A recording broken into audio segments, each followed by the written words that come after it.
Welcome again guys to my channel. This is Janel Edanio. At sa video kong ito, update lang po tayo regarding po sa Non-Proto Pro License Upgrade Caravan Program po ni Moveit po guys So good news po ito sa mga nag-aabang po dahil po may panibago naman po tayong schedule. Kailan po ba ito gaganapin? Gaganapin po ito guys sa May 24, 2025 po. Araw po ito ng Sabado. Take note po guys, 400 applicants lang po ang tinatanggap po dito. Kaya po kung ikaw po ay gustong sumali nito, pumunta lang po kayo ng mas maaga po guys para po kayo po ang mas mauna sa pila po dito. So ano po ba ang mga requirements na kailangan po nating i-prepare before po tayo pumunta sa Moveit Training Facility po sa Marikina City? Ang number 1 po na requirements dito guys, which is yung existing non-professional driver's license, 6 months and above ang validity.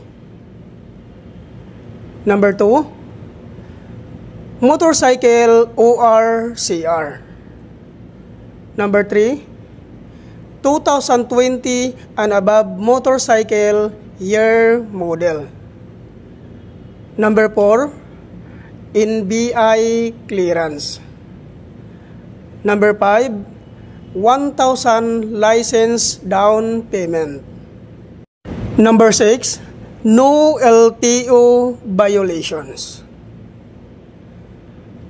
Number 7, BIR tax identification number or TIN number. At regarding naman po sa mga hindi po nakapangalan sa inyo yung mga motor, kailangan nyo lang pong magdala ng authorization letter. At hingian nyo po ng 1 valid government IDC owner at papirmahin nyo po ng 3 beses sa baba.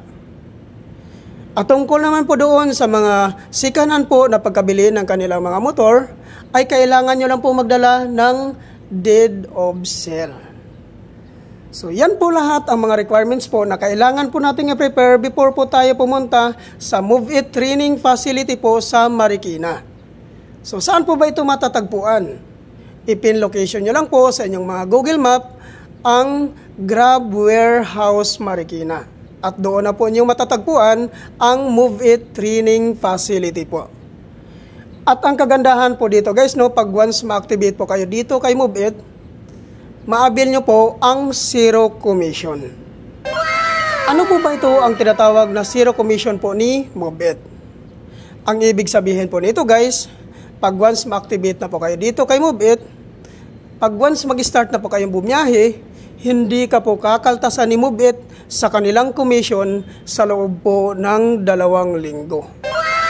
So ayan po guys, napakagandang panimula nito guys, dahil po buong-buo mo pong mapunta sa inyo ang iyong kinikita dahil po hindi ka po kakaltasan ni Moveit sa kanilang commission sa loob po ng 2 linggo. So ayan po guys, huwag nyo na pong palagpasan itong pagkakataon na ito dahil po napakarami na pong natutulungan po dito ni Moveit po regarding po sa programa na ito na Non-Proto Pro License Upgrade Caravan. Kaya po huwag nyo na pong palalagpasin ito. Kung ikaw po ay isang non-professional driver's license holders po at gusto mo pong ma-upgrade ang inyong lisensya, so sumali na po kayo dito para po magiging professional na po ang inyong mga driver's license. Sana po guys nakakatulong po ito sa inyo ang update ko na ito at huwag nyo na po itong palalagpasin pa. Thank you for watching.